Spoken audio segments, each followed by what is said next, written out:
When we hear about rappers getting arrested for serious drugs like killing or dealing drugs, it's usually no surprise when we look at the material that they actually rap about. But what about a rapper who always talked about clean material and never really preached that lifestyle, yet became one of the biggest psychopaths in the music industry? Crazy. Silentó was the definition of kid-friendly. He made the song Whippin' Nay Nay that we all got sick of after the first listen. However, we all thought that he was still a pretty normal guy, but then 10 years later, he was sentenced to 30 years in jail for shooting and killing his cousin. But the motive remains unclear. How did the guy that we all see as one of the most Disney-friendly rappers ever become one of the most brutal killers ever in the history of rap? Well, things start to add up when we look at his entire story. So let's cut the bullshit and get right into it. Born and raised in Atlanta, he came from an area that was flooded with poverty. From birth, he was found with multiple drugs in his system. After his dad was incarcerated, his mom raised him all by herself. During his childhood, his family members attempted to kill each other and were screaming at the walls. He claims that he was prescribed ADHD medication at a young age when he was never even actually diagnosed with ADHD. His family issues got so bad that So why did he get the medication if he never was prescribed with it? 14, he went to go live with his aunt. But things would only get worse because around this time, he was sent to juvie. What exactly for is unknown, but he was definitely having issues that were only negatively fueled by a bad environment. But being in Atlanta would inspire an outlet for Silentó, music. Atlanta was becoming a really hot scene for all of the new superstars like Young Thug, Migos, Future, Lil Yachty, and more. Silentó wanted to hop on this wave, so he would start to make his own music. He was inspired a lot by musicians like Usher and Chris Brown, who really swooned the ladies with their dance moves and their melodies. He also was inspired by musicians like Soulja Boy that made their songs go viral with dance trends. And that's when he got the brilliant idea for the song that we all know, Watch Me Whippin' Nay Nay. He dropped the song independently on SoundCloud and would perform it at school events, roller rinks, and other places to try and promote it. But it didn't really blow up organically at first, it needed a boost. Now the network TuneCore would team up with the company Dance On and they would pay a ton of creators to dance to the song. And it worked like a charm. The song would peak at number 3 on the charts and would get 500 million views in just 6 months. To this day, it's the 105th most watched music video on YouTube. The track instantly was everywhere and was the hit summer song. All the kids were dancing to it, all the influencers were making their own videos for it, and all the celebrities were dancing to it on daytime TV. For a couple months, the song was literally inescapable. It made sense that it was a success because it was a kid-friendly jam that could be played anywhere. It incorporated all the cool hip-hop trends but was still PG rated. We all cringe at this song now, but back then it was a genius business move for Silentó because it made him super brand friendly. He was doing deals with Beats, he had features on Nickelodeon, and he went on tour, and he developed a really good persona by encouraging kids to stay in school and be responsible. How's your grades in school, man? They good. I gotta go back. I heard that. New man. semester. Go ahead now. I love how he's saying I gotta go back. Because if I was 17, I had a hit record, I would go back too. Yeah, okay. Yeah. Something in your eye right there. Now I want to go back just to show them, this is what I'm doing. At age 17, he was living the dream, but this wouldn't last long because it also heavily played to his disadvantage. Now, this song was really something you played for kids at a party or something. No one was really bumping it in their car or at the gym or really listening to it on their own. So pretty quickly the song died out and Silentó was deemed as a one-hit wonder. He wasn't really accepted in the world of hip-hop and was seen as a joke. He didn't really work with any big artists and kind of just disappeared. He barely released any new music and basically disappeared for a couple years. When asked why he was gone for so long, he was kind of vague. Okay, it's been 2 years now since your Watch Me single, which was huge, was released. You haven't released any music since then. Why not? I've been focused on my branding. For 2 years though, bro, like, bro, what you really been doing, bro? Which genres I want to try out. 2 years? Which direction I want to go in. 2 And years. for the most part,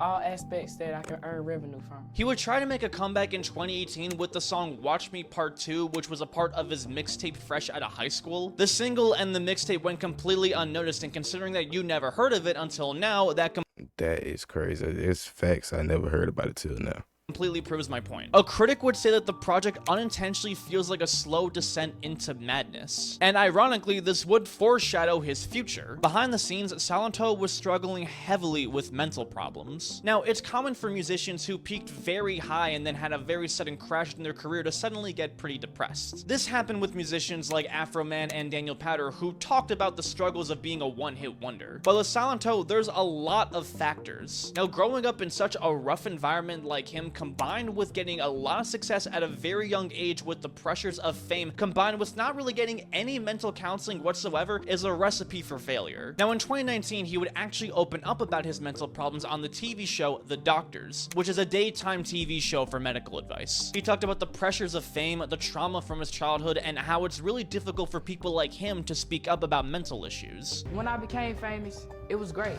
but after a while, it didn't last long. Depression doesn't leave you when you become famous. It just adds more pressure. And while everybody's looking at you, they're also judging you. When I get depressed, I won't answer the phone, I won't text back, because when I'm depressed, I'm not speaking to no one. I don't know if I can truly be happy.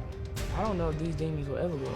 With this appearance, he hoped that people would also come forward with their own mental problems. Now, before the TV show appearance, he went under a legit psychological evaluation for 4 to 5 days. This was a really big step forward for him as he was making a very responsible decision. He was finally taking his mental health seriously and he was going to recover. However, after the TV show, he didn't do any of the follow-up sessions that he was supposed to do. On top of that, he didn't do any of the other TV appearances that he was scheduled to do. Not a single one. This signaled that his mental health was getting much worse because this was very out of character for him. So much so that in 2020, when the pandemic hit, Silentó attempted to take his own life. The exact reason why he chose to try and take his own life is unknown, but it was very obvious that he was not addressing his mental problems. And at some point, in some sort of way, Silentó snapped, because he would then go on a streak of crime and psychopathic behavior. Now, on August 28th of 2020, Silentó was arrested for domestic violence. The details of this were pretty hidden, but he was let go the next day on bail. Why they let him go? No idea. Because the very next day, Silentó would enter a house with an axe. He was looking for his girlfriend and clearly was planning to do something very fucked up. However, he wasn't at his girlfriend's house. He was at a completely different house that was owned by a family with children. But that did not stop him. He went on a giant rampage and tried to hit 2 of the people. Thankfully, he didn't hurt anyone because one of the residents was able to disarm him before anything bad actually happened. Soon after, one of Silentó's friends told him that he was at the wrong house and they attempted to flee the scene. But the police caught them and arrested them. Silentó was charged with 2 counts of deadly assault with a weapon, which is really bad, but considering the fact that he was also still on bail from domestic violence literally the day before, this was really bad. But he was now possibly facing up to 6 years in jail on a $105,000 bail. He would pay the bail and was let go, but then failed to appear in court a week later, which you're really not supposed to do. And there was another warrant sent out for his arrest again, but the trouble just kept coming and he just kept getting more reckless. 1 month later, Silentó was arrested again for driving his BMW at 143 miles on an interstate that had a 65-mile-per-hour limit. When he got pulled over, he tried to argue with the cops that he did nothing wrong. He said that he's allowed to speed because I am not a regular person. But I'm trying You're not a regular person. Yes, you is. to figure out why you're doing 143. Because I get followed everywhere I go. And But that gives you no right to be doing 143. if it's like 10 cars following me, I can't do 143 because I'm not a regular person. Silentó was arrested and charged with speeding, reckless driving, driving on roadways laned for traffic, and parking in a prohibited space. Yet somehow he was let go on bail again. And this all happened within 2 fucking months. He seemed to feel invincible because in a way he kind of was invincible. He committed domestic violence, tried to kill someone with an axe, and drove on the highway like as if he was working for NASCAR and basically got away with all of that. But then he committed a crime that he could not get away with. On January 21st, 2021, a bunch of neighbors in Pantherville, Georgia, which is only 7 miles away from Atlanta, heard a ton of gunshots at 3:30 a.m. When they went to go look, they saw Frederick Roots, a man who lived in the area, was shot on the street. He was lying in the ground with 8 gunshot wounds in his body. He was found dead right at the scene at 34 years old. Police were able to obtain security footage where they saw a white BMW fleeing the scene very soon after the gunshots. A witness told officers that the last time they saw Frederick, he was with Silentó, who drove that exact same white BMW, because Frederick was Silentó's cousin. And soon enough, it didn't take Sherlock to solve this one. Silentó was arrested and put into custody. 10 days after his arrest, he would admit to investigators that he shot Frederick.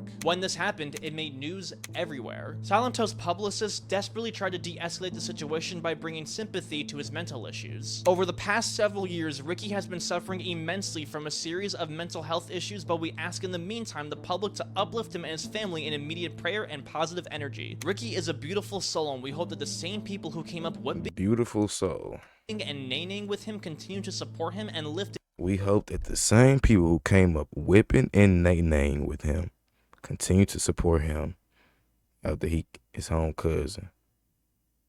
Right, okay. in prayer. I think you can see why this didn't do jack shit for the case. He was charged with murder and was looking at some pretty serious jail time. This time he had no shot at bail, with his own grandparents requesting the judge to not let him out on bail. The judge also pointed out that he wasn't taking any of his prescribed Your own grandparents?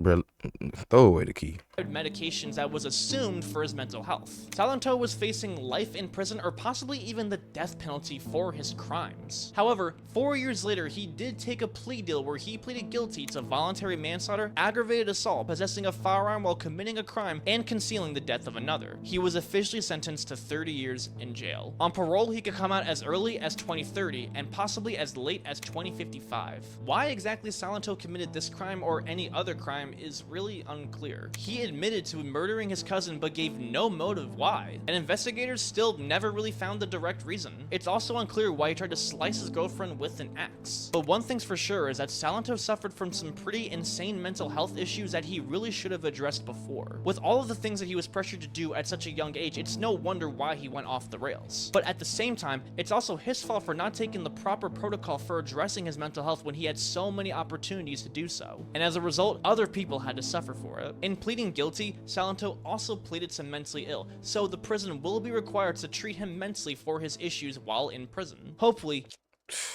Yeah, bro, just in the loony bin, just real loony, like Looney Tunes, like, bro, dude, just, man, bro, what's wrong with people?